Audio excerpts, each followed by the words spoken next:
All right, Bethel, you set? So I kicked that a little bit. There we go. All right. What's up, everybody, and welcome to the Combat Corporation, your source of combat sport, and this is our first installment of the Combat Chat, and I'm extremely happy to have my good friend and teammate, my wrestling team captain, James Bethel, my friend. What's up? How you doing? How's it going, Big Al? So, first off, a lot of people, the first question a lot of people wanted to ask you was your season. They want to know in depth what exactly you felt for your whole season. How did it all go? Well, this season was one about really being very, very critical of everything. When it gets to the upper levels, it's not necessarily a giant skill gap between guys. It's a little bit of like where his hand is in that on a certain hold or how he rides. So I spent the whole season kind of just knit and grit, working on my grind rides, making sure my takedowns were effective. There was a high chance of getting it, a low risk of doing it, of messing up. And I don't know, it was just all about refinement, making sure everything was good. Now for people that don't know who James is, I should have said that right when we opened, but James is the most accomplished wrestler out of SUNY Oneonta. I gotta blow your head up a little bit, but you will fit through the door when you leave, I promise. James is the most accomplished wrestler at SUNY Oneonta. He actually is the only wrestler in the program's history, correct me if I'm wrong, 4-time All-American. And you're the only wrestler in history to make the NCAA finals as well. Talk about that, making the finals. That was crazy last year. Everyone was going nuts. It was interesting. I had a phenomenal tournament. I came out of there and even retrospectively looking at it, won some matches in a fashion that I shouldn't have. I mean, I pinned Jake O'Brien of Ithaca, and that's a match where every time I walk on the mat, your and biggest rival too in college. It was the most formative rivalry I've ever had in my entire life. Right. I was such a respectful kid. He was always working ahead. I think he had a kind of similar philosophy as I do. I may walk slowly at times, but I will never walk backwards. It's a quote by Abe Lincoln. He's always building himself. So I always know it's gonna be a close match because I haven't been resting on my laurels. I know he hasn't either. But I mean, at the NCAAs, I pinned him in the inside trip, a move that I only hit at the NCAAs last year. I was screaming when I was watching that. Yeah, I had a really good tournament, and then I came to the finals. Honestly, if I ought to put a down payment on a house, I was going to win that match. I felt so good. Yeah. Then second period hit, had cardiac anomaly. We don't really know. It's called. I don't know. It was a cardiovascular issue. So a match ended. I got taken off, hooked up to oxygen. That kind of stuff was a really lengthy experience. A lot of cardiologist appointments following, but and that kind of haunted you this year too. I mean, a lot of people didn't really see it after the matches, but you had this chest piece taped over your heart every single time you wrestled. Then you would take it off, then break. Oh, you're fine. You could, but you took it off, and then you would put it back on immediately after a match, and I would see you in the back, and it was interesting because as an athlete, I've never really seen someone really in better shape or really that worked so hard after a match just breathing hard, and I was like, what's going on? And then you told me you had something going on with your heart, so why don't you explain how that went for you? Well, all right, so got out of that mind blank. I have tachycardia and brachycardia. It's really, really minor. It's not going to bother me in my future. Just sometimes my heart rate is sitting above its normal resting like heart rate. Sometimes it's below. It's kind of on a continuum. And I think it was the impact of just having that really low, that brachycardia where it's really low, and then going to that high stress environment just took a while to catch up. When it did, made it overworked itself. Not really sure, but like I said, talk to the doctors. Nothing's gonna come of it. But yeah, I was on the heart holster for I think it was just a month during the season. Yep, I had electrodes taped across my chest. I had the heart monitor receiver thing right here, phone with it. But it was, I don't know, it was a little dip in the season because I was fearful of getting having an episode occur and being told season's done. Right. But I did everything I was supposed to. I mean, kept it on. Oh man, that must have been tough. It was one of those things. I think the greatest thing I've learned in the sport of wrestling is you can't wrestle the ref, meaning that there's certain things in life you can control, certain things you can't. Yep. It's one of those things I could control it to a certain extent. I could wear the heart holster at all times. I could make sure I was keeping up with my wrestling, like making sure everything was accounted for, doing what I can. And as far as like the heart issue, there's nothing I can do about it outside of what I'm doing. So it was just kind of chugging along and seeing what happens. I was waiting for a result at that point. Now that only bothers you when you do athletic things, or does it bother you in your daily life ever, really? Or do you ever have just brief episodes? Is that too close to you? No, I keep bumping my heel against it.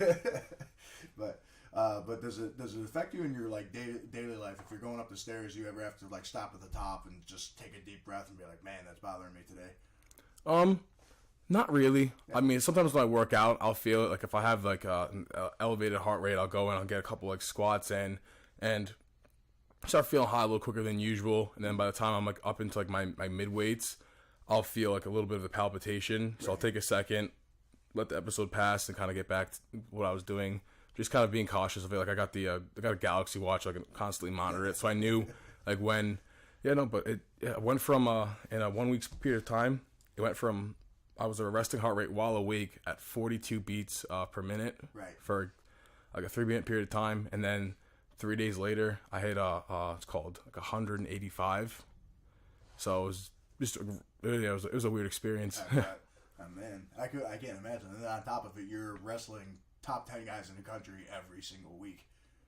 But even with that, let's talk about you were the most dominant Division III athlete. I want to say you even had more pins than Bo Nickel did this year. So I mean, talk about that, man. I mean, that's crazy. I remember watching you wrestle against Calkins from RIT, and I think before the match you said, "Yeah, it's going to be a good match." He's like ranked 5th in the country, and then you teched him within 2 minutes. It's one of those style matchups. There's some matches where you get a good quality opponent, right? And it's just like two different style matchups. Sometimes it plays out that way. At Calkins, that was it. My game plan most matches is to come into the first period, and either I'd feel out a little bit, work some hooks, I kind of feel the pace of the match, and then try to score as quickly as possible, get at least and just hammer on top. Yeah. And he was a good top. He was a good neutral wrestler, good top wrestler, but bottom wasn't. I don't know who beat you in neutral, really, though. I really don't. Yeah. I haven't seen it. I haven't really seen you been taken down. Terrence Fanning, Wheeling and Jesuit. Well, let's talk about him, though. Okay. Division II national champ. You brought him into what? Quadruple overtime? No. It was way down to the end of the third period. Third period? Okay. It was just a high-intensity match. Yep, we were... I was sick. I had pneumonia that week. I couldn't be there. I wish I saw that match. Yeah, it was a good one. Yeah, 7 seconds. I had riding time. I had riding time over him, and it was 5. I think it was 5-7 coming into 5-7 me coming into the third period. 7 seconds left, and I got taken down. That was it was a good double leg, though. I know that much. Yeah, it's one of those things. Like I've said it before. I'll say it again. Losing is one of the best things that can happen to you, and I'd rather have it sooner than later. Right. Every time, like you can see it over the course of my 4 years in wrestling, I had hit my stride after that first loss in the season. Everything gets put in perspective. When you go for a while without getting challenged, like I did for a decent amount of season without getting too much of a challenge. I mean, folks, when I say that this kid legitimately tooled on just about everyone that he wrestled, I mean he tooled on everybody he wrestled up until that point. No one thought you were going to be stopped until the Division II national champ.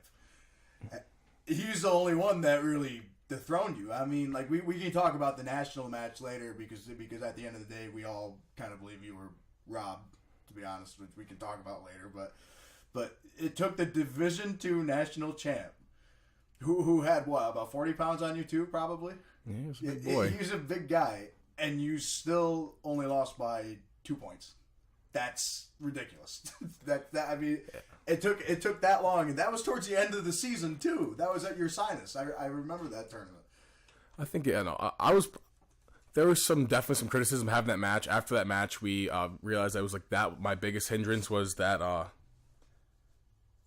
I don't do well with just fending off. Right. I like to attack, and sometimes, and when I'm in that position where I was like, oh, okay, I just got to back away. I didn't know how to do it properly because I hadn't really done it. So what we started doing after that point was we would do drills. I'd do sprints on the elliptical until relative fatigued. I was breathing heavy and he kind of wanted to catch my breath. Yeah. Run down to the center. I'd wrestle live at Rocco. I had to stay inside the circle and try to get him out and fend myself off. Oh, God. Have him out here one day, right? Yeah, you need that.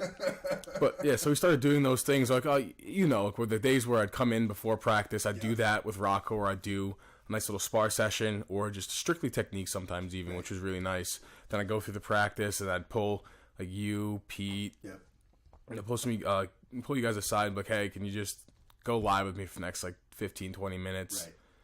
But, yeah, it was... Now, was it...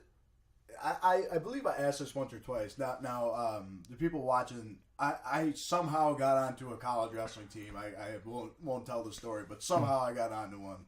Realistically, didn't have much of business being there at the beginning, but was it ever frustrating when you would train, for your meets and stuff? Obviously, I wasn't all that good. I gave you everything I had, but when even your teammates, and we all admit it, we can't score on you. We can't. We try and give you as much resistance, but at the end of the day, we're either going over your head, or we're just getting taken for a ride. Was it ever? Do you ever regret not having maybe someone? And no disrespect to anyone on our team, obviously, but not having someone that could really push you other than your coach, who was a Division I blood round, type guy. No.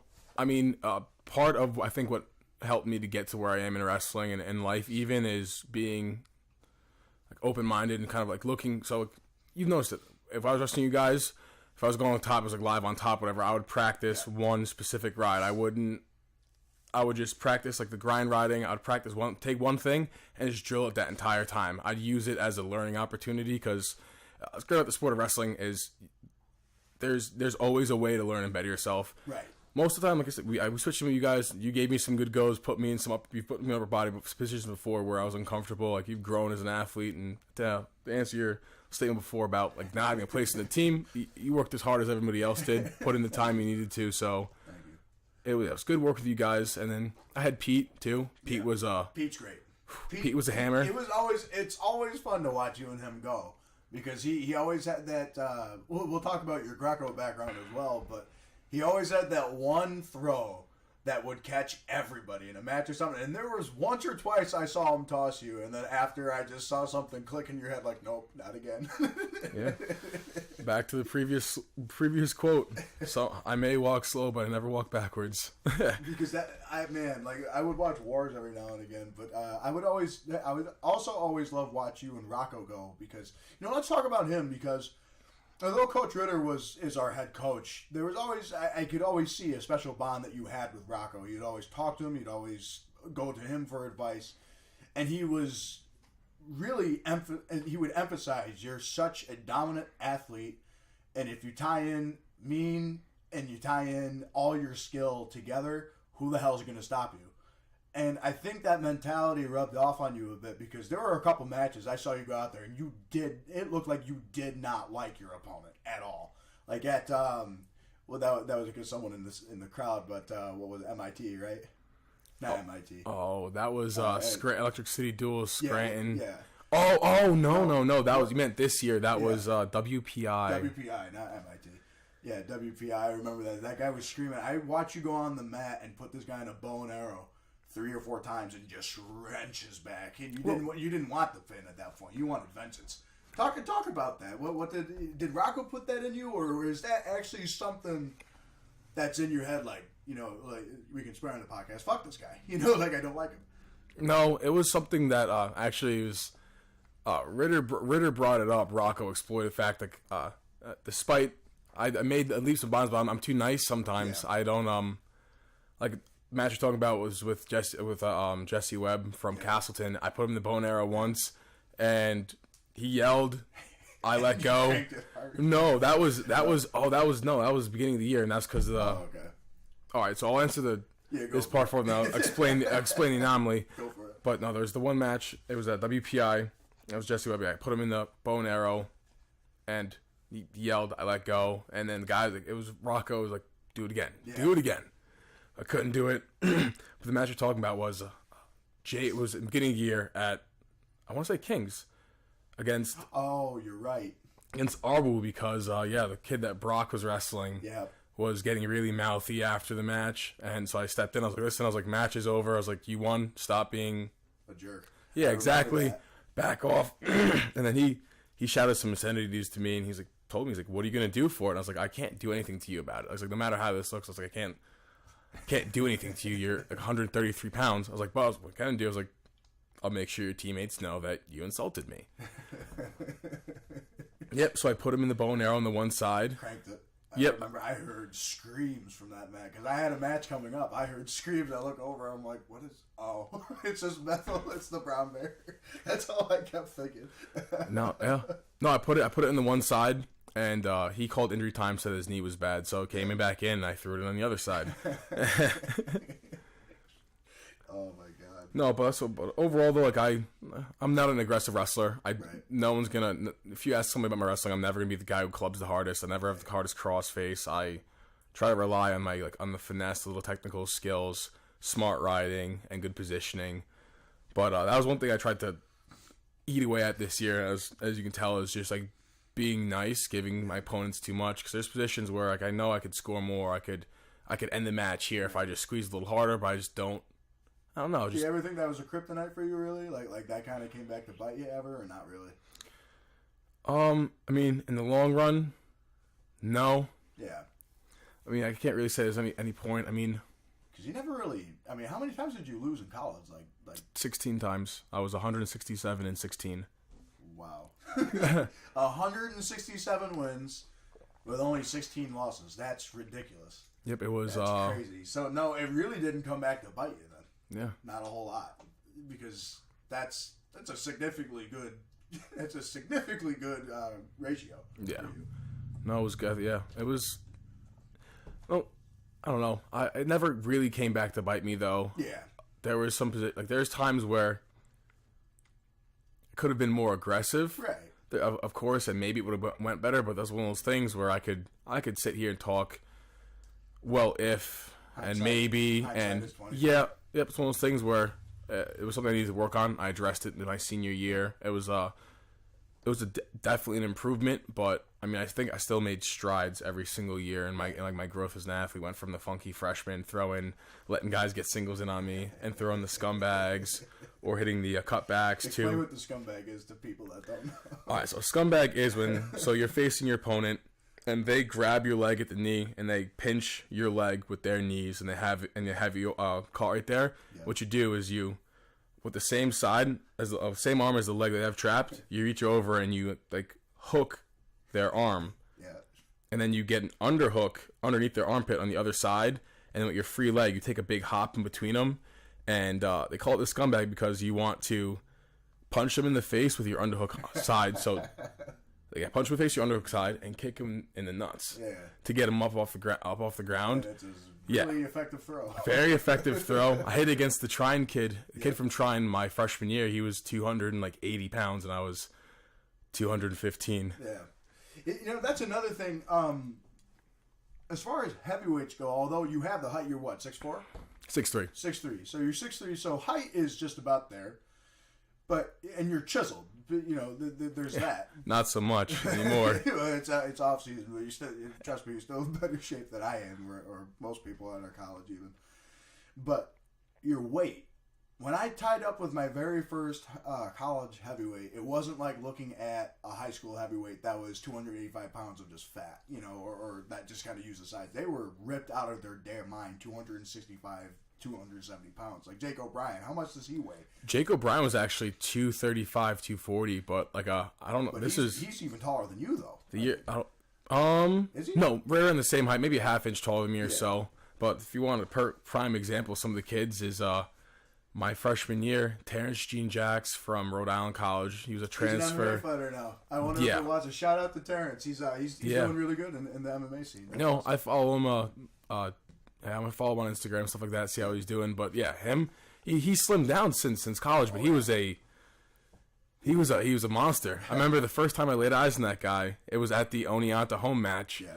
And we had a quad tournament going on there, and I was like, yo, the Rhode Island coach is jacked.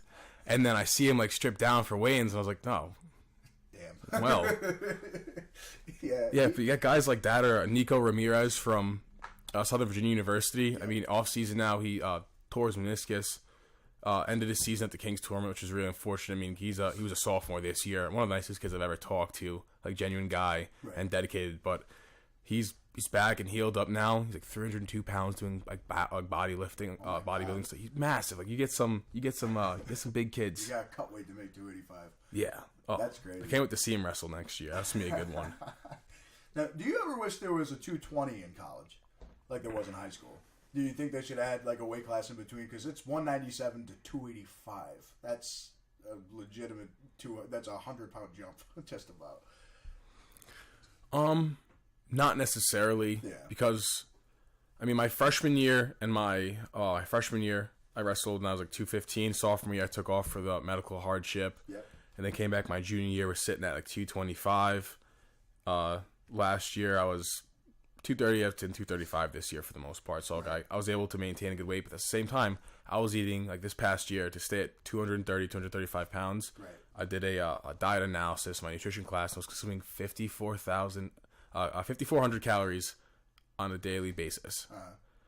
And so I don't know. I was eating really well. I was working out. Like I was always hydrated. I always felt like well nourished. So I excelled at heavyweight because I felt mind, body, and soul was good. As long as I had the right place and kind of made sure my technique was good, my body was in a good position. And if there was a 220, I might have felt inclined to limit that. Yeah. But I think it paid off for me because I was able to really devote time to cutting weight. I was only cutting weight. That was like a really big thing for me coming out of college. Is like I didn't want to cut weight.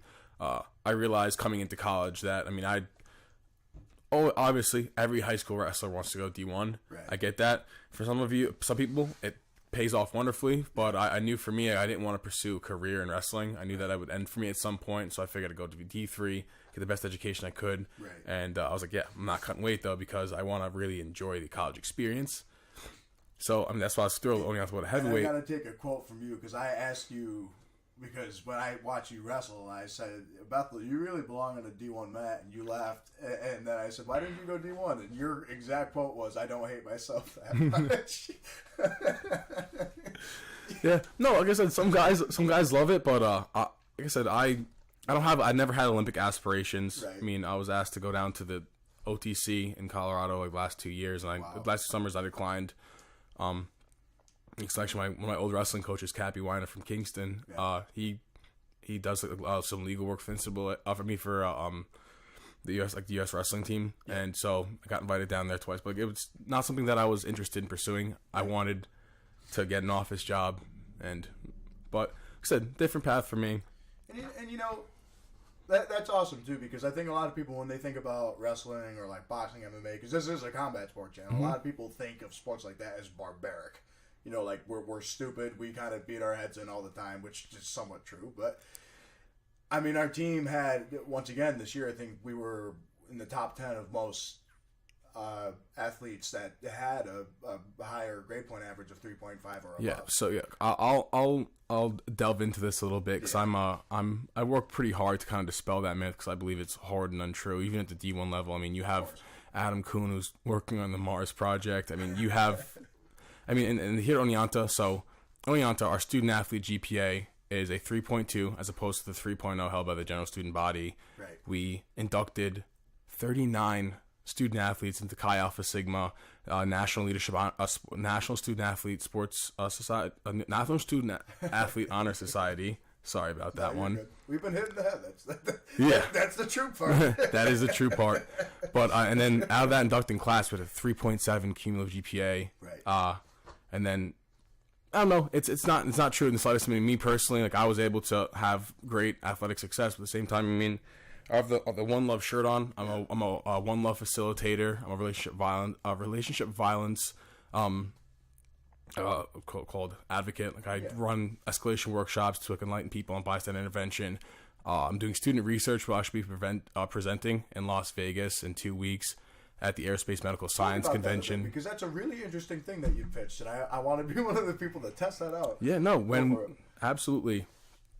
So I'm currently working on student research with Dr. Lawrence Guzzi. He's a faculty emeritus of Oneonta, and then Anthony Messina, who's on the wrestling team. Juliana from volleyball, Alyssa from tennis, and Olivia from what am I blanking? Basketball, and then Hannah from soccer. So also all student athletes. And what happened was a couple years ago, we had the volleyball team request to take an alternate route to go to Plattsburgh because it was a longer, like half an hour, but they chose that way anyways because they always got incredibly motion sick on the way to Plattsburgh. So in lieu of that, Dr. Guzzi's done research with NASA and human factors, and motion sickness is one of his specialties. So he heard about it and grabbed some of us, and we wanted to investigate, okay, because what is the prevalence of motion sickness in student athletes? Right. And so through that research, we found that 32% of women and 10% of men in our student athlete population experience moderate to severe motion sickness. Oh, wow. Yeah. And then of the people who experience motion sickness, 50% of females experienced gastrointestinal issues, so like upset stomach. Yeah. And as opposed to 24% of men who experienced that.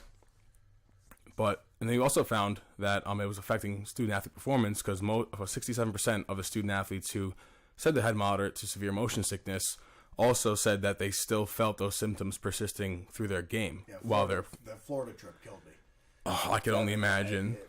Because when you mentioned that, I said I will be the first person to volunteer for that. I get the worst motion sickness. If I'm not driving or in the front of something, I cover my eyes, I cover my ears, and my head starts vibrating. It's horrible. And so when you said that, I'm like, man, that's crazy. I'll test it right now. Build it. Well, yeah, off that, yeah. We found that's a long amount of data. We found that we think the home field advantage is that the opposing team is usually motion sick, right? And so they're not paying their full potential. So off of these findings, what we do is we delved off into two separate research projects. So me, Messina, and Juliana are. Oh, 1 second. Sorry. A little burp coming. So what we're doing is we're monitoring the correlation between motion sickness and the autoconnect effect, or it's a phenomena that occurs when there's a stationary light or an object that you perceive motion with. So we look at a star sometimes in the night, it's moving, and then you go to follow it and you look back and it's in the same exact spot. Right. So I think there's a correlation between, because we assume that if you're more susceptible or prone to motion sickness, you'll have a higher AKE autoconnect effect.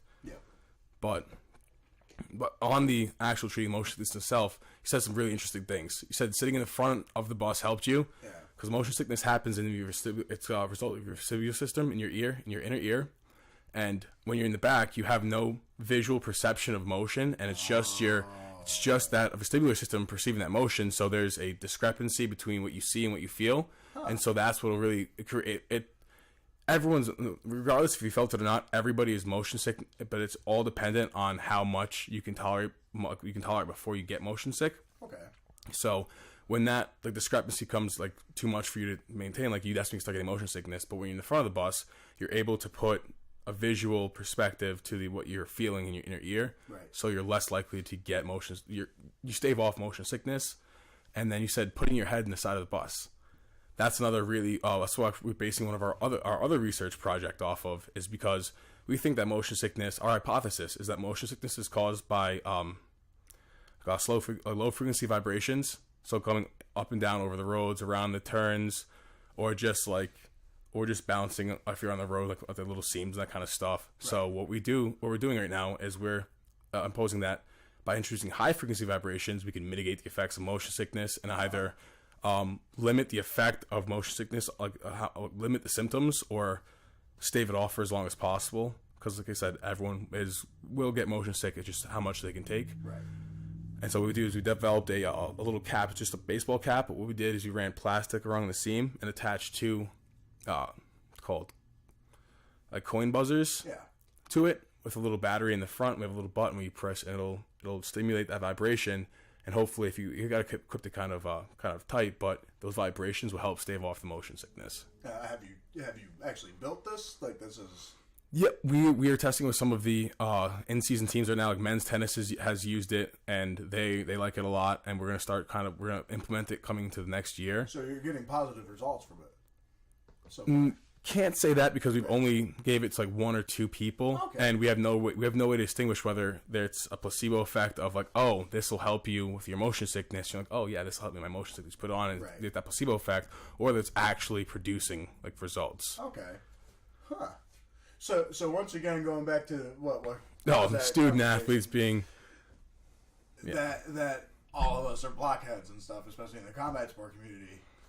This kid's developing this guy, this man, whatever you want to be called, woman, man child. I'll take man child for now. Until I'm 25, I'll be a man child. So it is literally developing a scientific headband that is going to cancel out motion sickness. So that theory of that we're stupid, we're barbarians, that goes right out the window, especially with someone like you. So, and personally, on campus this right now, currently, I hold the position of an intern with our athletics department. I report to Tracy Ranieri, who is our athletic director, Ryan Hooper, who is a compliance officer, and associate athletic director, and then Jeff Hazard, who is our sports information director and assistant athletic director. He's awesome. So I have that internship. I'm also a student director on the College Foundation Board, and it's an organization that helps to manage, receive all charitable gifts and grants donated to the college. And I mean, it's a $62 million endowment that they hold. We give out almost $2 million a year in scholarships. Wow. We fund internships, stipends, internship travel funds, regular travel funds. Like we just develop towards all student experience, scholarship. Like I said, $2 million in scholarships a year. Then I'm also doing my student research, which I'll be presenting at the Aerospace Medical Science Convention this not this weekend, but next weekend. And in Las Vegas, I'll be presenting a poster session on Wednesday in Human Factors. Then I also serve as the president of the Student Athlete Advisory Committee, the vice president of Omicron Delta Kappa National Leadership Honor Society. I'm also in the it's called Lambda Pi Eta Rho Eta chapter of the National Communications Honor Society, and the Beta Eta chapter of Chi Alpha Sigma, the Chi Alpha Epsilon. Chi Alpha Sigma is a sport one, which I'm not in yet. After saying it so many times, it's still catching on a little bit. Yeah, every time I get a little better at saying it, but I'm incredibly involved on campus, 350 hours of community service, and that's on board with like the 10,000 hours our athletic department contributes every year. So, yeah, the student athlete stigma is unwarranted, but it doesn't matter. I mean, we're resilient, and we're leaders, getting great jobs coming out. I mean, we're pumping out student athletes at Oneonta. They're going to J.P. Morgan, or we had 2 student athletes also went to Thailand and managed the Sodexo. The head of renovation. Yeah, we've had a lot of success in our department. I had no idea about the Thailand thing. That's cool. Yeah, the best thing about being so involved on campus is that I'm now aware of all these great things that Oneonta does. Yeah, and speaking with Oneonta too, I mean, for a SUNY school, I think a lot of people also have that stigma that, well, it's SUNY, so it's an easier college. But I think our acceptance rate was even dropped to 42% this year or something. Yeah, we have a very low acceptance rate, and you have to have, I believe, if you don't have anything above like an 85 or something out of high school. That's for special admittance for athletes. Yeah. My freshman year, the incoming GPA, high school GPA was an 82, and an 85 is you have to I think it's like an 89 or higher to get in through regular admittance, and anything underneath that is special admittance, and that's why it's great. I mean, we have a great Alex program, but we turn away so many athletes because we can't get them in. There's no way. Yeah. But it's a blessing though, because I mean, Oneonta has been ranked consistently in the top 50 in the Northeast of colleges. It's the average student loan after graduation is like $20,000.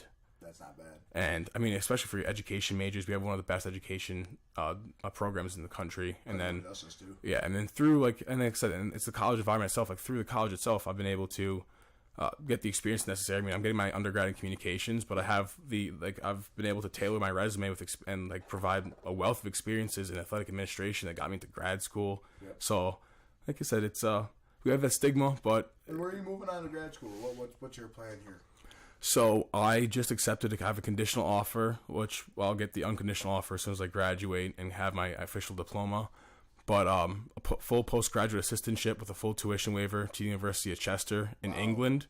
They have a 1-year master's program. You are going then, huh? Yeah. Wow. It's an offer I can't beat. I mean, because most so it's a 1-year program in sport management, which is sport management is tailored towards professional sports like NBA kind of stuff, but still applicable to college athletics.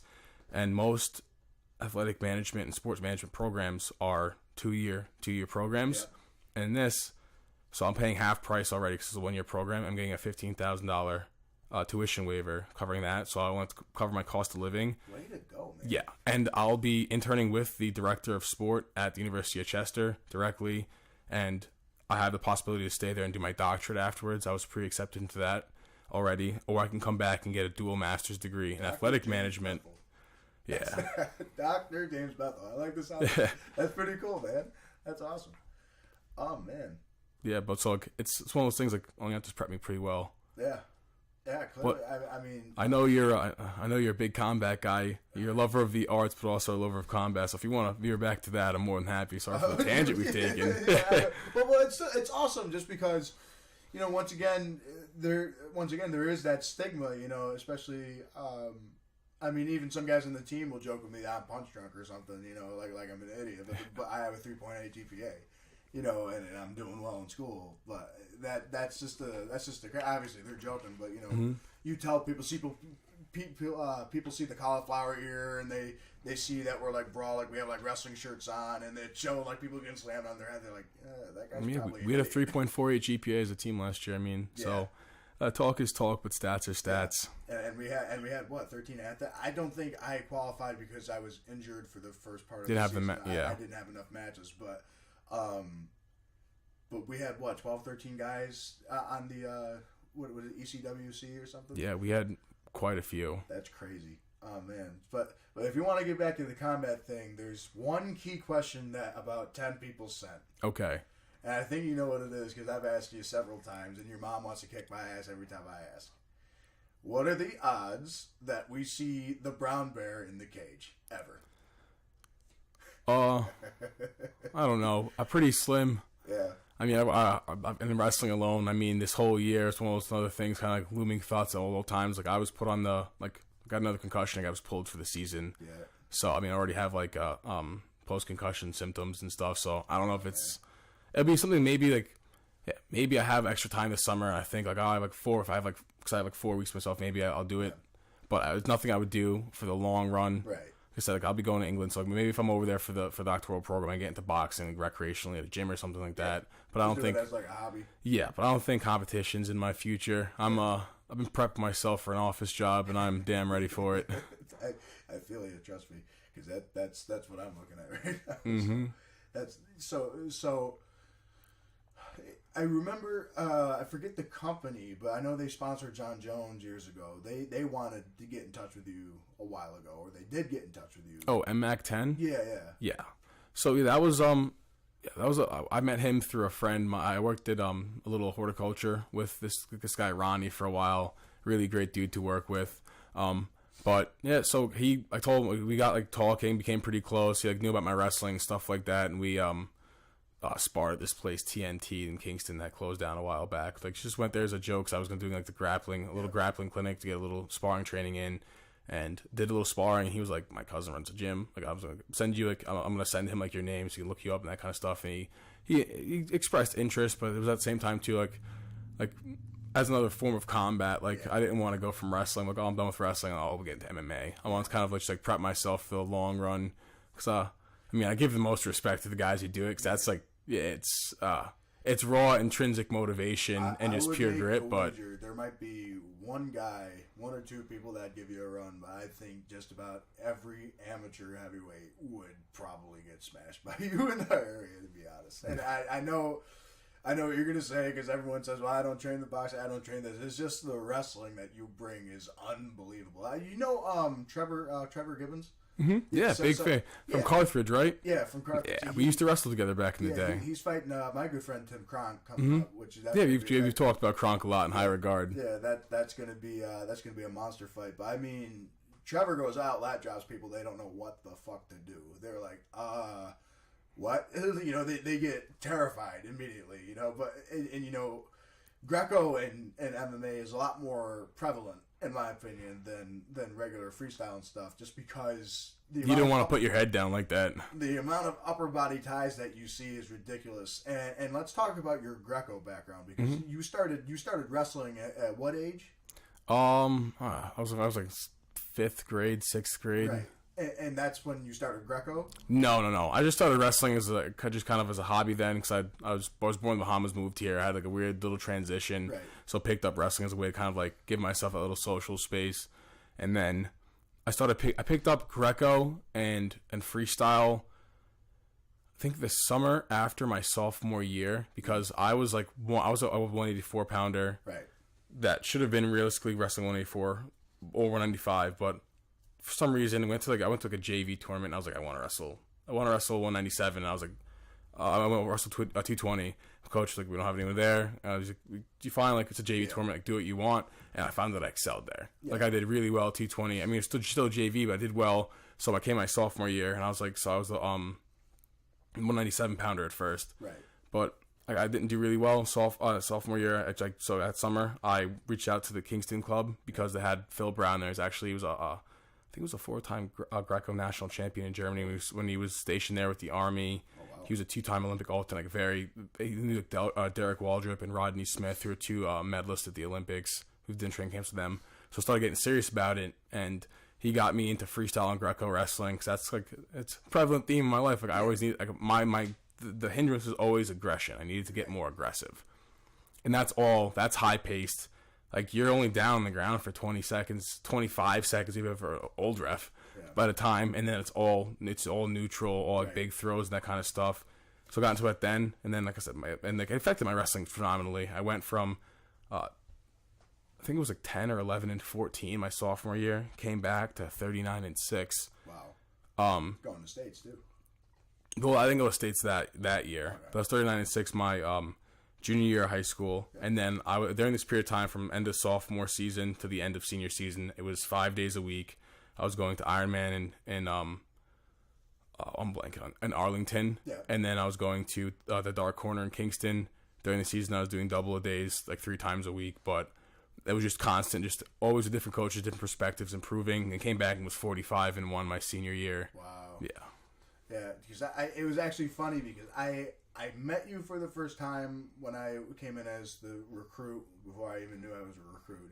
He sat me, Ritter got his claw. It was like, all right, but and then I did some research because I'm like, I want to know about my teammates at least a little bit, and then I typed in, and then I saw your name, and I said, and I saw your picture on the CNY Wrestling or something. And I said, wait, I do remember watching, because you beat my friend Tyler Hudson from Whitesboro, States.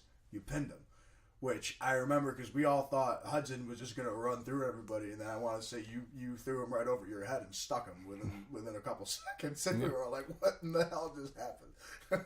I mean, the Greco got me well in the duration of time. I kind of veered off topic a little bit earlier, but I my junior year of high school, I attended the Fargo National Tournament, and I lost in the blood rounds in freestyle. I took 3rd in Greco.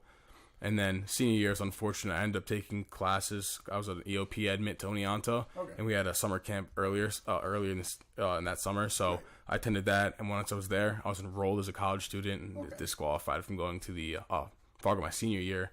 But I also went to my junior year as well. Went to Puerto Rico to the Spartan International Duels on the New York cadet team. Wow. Yeah. I had no idea about that one, actually. I knew about Fargo. I didn't know that you went to Puerto Rico for that, though. Yeah, no, I was like, I had a very good Greco career in high school. I also went 4-0 at the called Cadet National Duels down in Daytona Beach. Good time. No, but then I think that the Greco's really what helped me in wrestling. That's why I was like, I was so dominant in upper weights, because I had that Greco experience. It was all, I didn't have the weight, but I could use their weight as well. Like I was very alert and aware of like my body, my opponent's body at all times. So you picked up pretty quick with Greco. If you started in sophomore year of high school, then that's pretty quick. Going from just starting to Fargos to national tournaments to going all over the country to going to a different country. That's great. You must have picked up really quick. That must have impressed your coaches, I imagine. It's one of those things, like it seems quick, but it was just more or less being like incredibly, like I understood like all throughout my high school, and I suppose I got involved, and it's all throughout college as well, that like my coach is much more fit to make decisions than I am pertaining to my wrestling. If they tell me, I think you should start incorporating this move, this tie, this hold, this grind ride, like I'm going to do it, because, I mean, I can only see this, and they can see the whole bigger picture. They can see the progression. They know I mean, I have a superstition. I never research my opponents, so like, I don't ever know what's going on, and they can. When I fight, I'll look at a video maybe the day before to see if there's anything I have to look. But besides that, I never really bother with it. No, I literally not once. Yeah. I always worry about the people that have a reputation to them. Like, you hear about them without you having to look them up. Like someone says, "Man, this guy's scary." Like if you go into a tournament and then someone sees you, and they're like, "Is that? Oh shit, that's James Bethel." Like, you know, that's what I mean. It's kind of like I try to think. There was a boxing tournament when I was like 13, 14, and I remember I walked in. And they're like, "Are you Morrow?" I'm like, "Huh?" Like, who? I'm like, "Who are you?" And they're like, "Are you Morrow?" I'm like, "Yeah." They're like, "Yo, you're scary." I'm like, "What?" Like, I had no idea I had that reputation about me in the ring at the time. And I think that's the same thing. Like, with researching people, I never bothered with it. My coach always told me, "Why do I have to worry about another guy when I'm trying to worry about taking care of myself?" Yeah.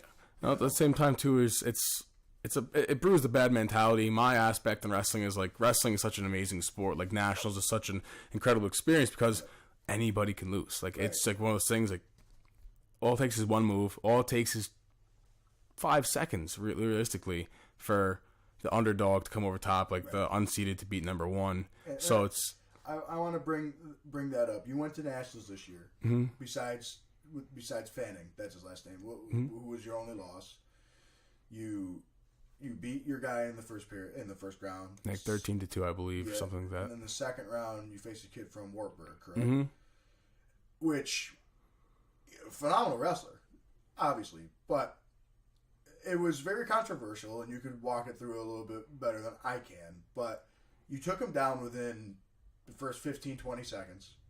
Their coach challenged it. They took your takedown away. As the fight kept going on, as the match kept going on, everything else started to the ref started warning you a bit, potentially dangerous once or twice, and yeah, it was. Walk us through that, because you were there, you know, because I watched it, and all I kept saying was they just ripped that from him, and it's truthfully not me being biased because you're my friend and because you're my captain, teammate. I truthfully believe they robbed you blind in that match. But, you know, go ahead and tell us your take on that match. So I wasn't really aware of everything until after the match. But yeah, so what happened was in the first period, I had an offensive motion. Yeah. We got into a takedown position, and then he went to go get up, and then I super ducked it, and I ducked under him and got him back down again. And then the coach challenged the call and said that the referee... Actually, yeah, coach challenged the call and said that the referee awarded the two too early, right. And which is, in some cases, a legitimate motion, but seeing as I had that duck afterwards while he was trying to get up, so it didn't alter the course of the match, getting that too early, because he was still trying to get out of my control. Right. And then there was two positions where he shot it in a single, and I got into a crackdown, got behind him, and had an underhook with my left hand, had my own leg with my own foot, my left foot with my right hand around his waist because he was holding that leg, and then a hook around the ankle. So that was, they didn't call any control there, and shortly afterwards, on two occasions, he bucked forward. I got, it's called unsaddled off top, yeah. And he got two, and so that was 2 points. 2 times, and under a review, they said that I should have gotten the 2 for control. It should have been 2 takedown me, 2 reversal him. So that's another 4 points. But it's one of those things where it's realistically, I accept the fact that I lost immediately. It's one of those things. I'm a big proponent of it. There's, I've said before, I said again, you can't wrestle. It's not your job to wrestle the ref. You can't wrestle the ref. Wrestle the opponent in front of you, and things will work out. There's things you can control, there's things you can't control. I can't control anything other than my performance moving forward. So after that match was ended, it was all right. Next best thing that I think it was Terry Brands who said it. Like, I've worked too hard not to get the next best thing. So after I lost that match, it was third place is the goal. That's all. That is what I'm settling for. Yes, but at the same time, I understand it's a high paced match, and I'm disappointed that it happened to me. Yeah. Of course, but Most of the officials had never been to the national tour. I talked to the head official there. Most of the officials had never been to the national tournament before.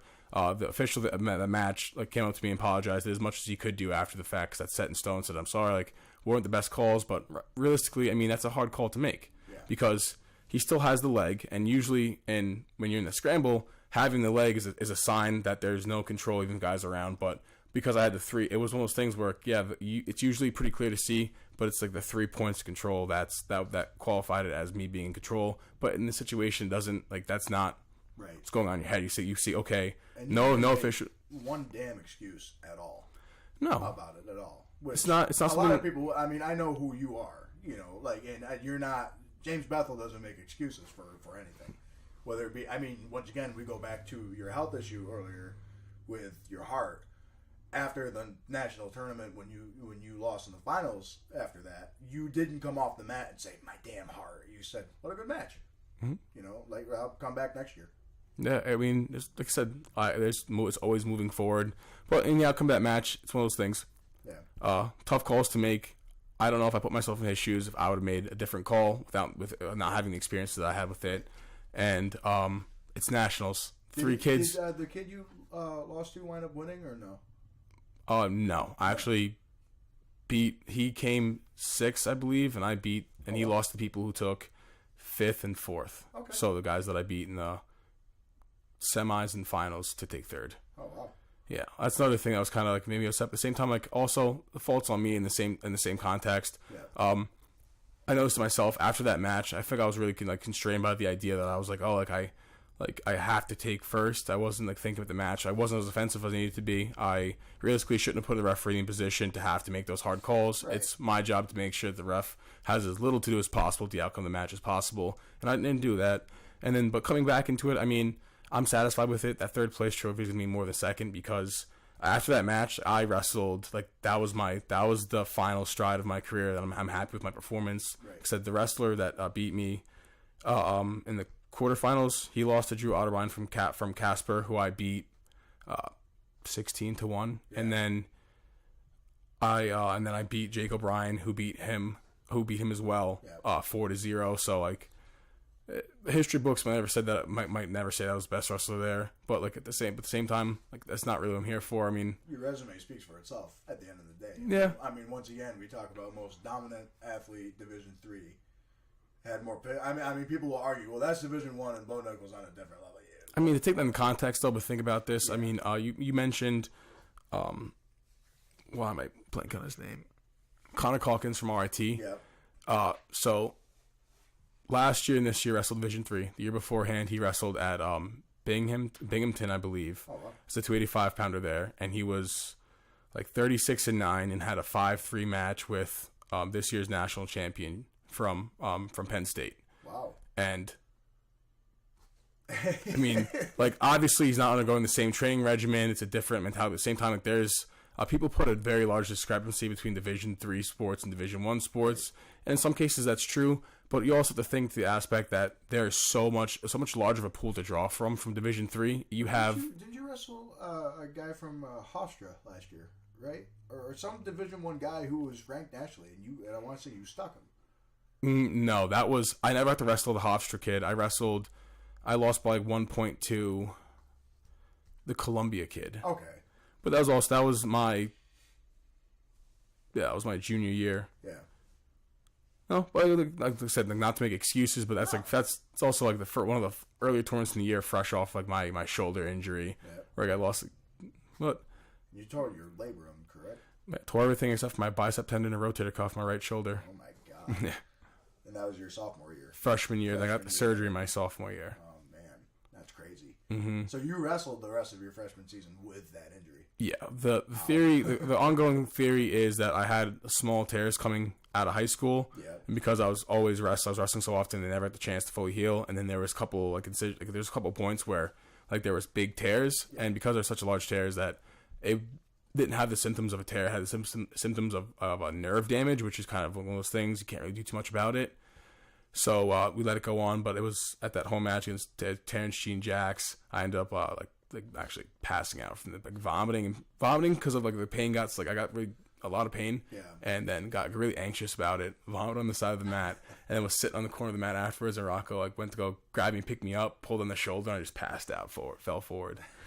Not a fun time. Man, that's insane. Yeah, and then at the Nationals too, like, the Roseberry match, like after that, I walked into the trainer office, just like there's no strength left in it. No. Man, and that was your right shoulder. Yeah, but I mean, I don't regret it. I took the sophomore year off, and then I had one full season off to contemplate like what I can do to grow and get better. Right. I got involved on campus that year because all the free time I had, and then was able to extend my college career to finish out wrestling and have this year too to do. I mean, I've accomplished a lot this year, so it was in the time a hindrance, but in the long run, I think it ended up being really beneficial for me. I think so too. You know, I mean, you look at everything that you'd done after, it didn't seem like it really made a bump in the road. If anything, it kind of lifted you above the bump. Mm-hmm. You flew over it. Oh, man. Well, James Bethel, it's been an hour already. No. So, well, if you have any last-minute questions, I used to do a couple of questions from other people. I do have another question from someone else. If you had gone Division I, what college do you think you would have chosen? That was two people sent that one. I don't know. I never really contemplated Division I as an option. So I'm not sure. I couldn't say. It's one of those things that I said before. I can talk what if or maybe, but I have no idea, and I haven't thought about it since I committed to Oneonta, so I really couldn't say. So another one that actually the local MMA fighter who's a Cage Wars champion asked, if not MMA, what about something like submission grappling, like no gi? You don't necessarily have to do the gi stuff. You don't have to wear the pajamas like everyone else. But you know, you could do no gi competitions, or are you just kind of done competing at this point? You have no interest in doing it. You want to relax. Yeah, I mean, I've been wrestling for the past 12 years, and in the track that I've set for myself, I don't see it's one of those things where it might. Maybe I do really enjoy it, but it might take up too much time because my grad school, I'll be doing the full program and I'll be interning with the department, so I'm not gonna have too much free time in that aspect. Right. And then, I don't know. It's one of those things. I don't know. I don't have any plans on doing that. I kind of plan to just stick to lifting and just keep myself in a decent physical condition. Want to get ripped out of your mind? Not ripped out of my mind. Just like sit around 240. Be in the shape that I was. Towards the beginning of wrestling season, and then be 240, 245 pounds. Just want to be in decent shape and just kind of, and just think back. So for so long it's been about sports, I'm kind of to use exercise for my own physical well-being at this point and see, and help me in my future endeavors. Yeah. And the last one, so it was a bit of a cryptic one. I'm like, I don't know if I want to ask him that. Mm-hmm. Would you change anything in your college wrestling career? If you could look back on anything, did you eat something wrong? Maybe you partied once or twice and you weren't supposed to. I don't know. What has anything ever gone through your head? Or maybe just something in your training was off. Maybe you wish you ran a bit more. Something just minute, anything that you wish you did different. I mean, there's always gonna be a bunch. I think my biggest one is I wish I started off listening to the coaches the way I did my junior and senior year, because that's I said before, I've always been all right, what I need to do, and I'll do it move wise, but kind of take everything they're saying about how I should be eating, making sure I'm sleeping enough, that kind of stuff, all those little small things that they tell you through the season. Now, or I did a dry season this year, which is something they've been trying to get the team to do for a while, and I felt the best I've ever felt in my entire life. I felt great. But it's all those little things. So I wish I started listening to my coaches more attentively earlier on, and I mean. Of course, I wish I dieted a little. My senior year, I got a really good diet going. I did a lot of meal prepping, made sure I was taking 5,400 calories a day, going and working out all the time. But I think everything served its purpose in a really good way, and that while I would change things, I wouldn't change the end outcome. Right. All right. Well, I think that just about wraps it up. I asked you everything I needed to ask. Is there anything you want to tell the people watching? Not necessarily. It took wrestling's one of those sports where it's really great. You get some of the most personal growth. It's measurable. It's objective personal growth. You can see it, track it. So it's a really good environment to be in, really good sport to be a part of, and it teaches decent discipline that it'll carry you well into life. After wrestling, everything else is easy, as everyone always says. But no, we'll circle back to the student athlete myth. I hate that thing more than anything else in the entire world because of all this stuff. So that's my end statement is do your research before you come to conclusions about student athletes. Wise words from there, everybody. James Bethel, thank you very much. Thanks, Al. Guest on the podcast. I have to have you on again, and I will buy a plane ticket to come see you in England one day. I'd love it. All right, we go boxing down there. All right, folks. Thanks for watching the Combat Chat. We'll see you on the next episode where I review my very own gloves. Thanks for tuning in with us, everybody.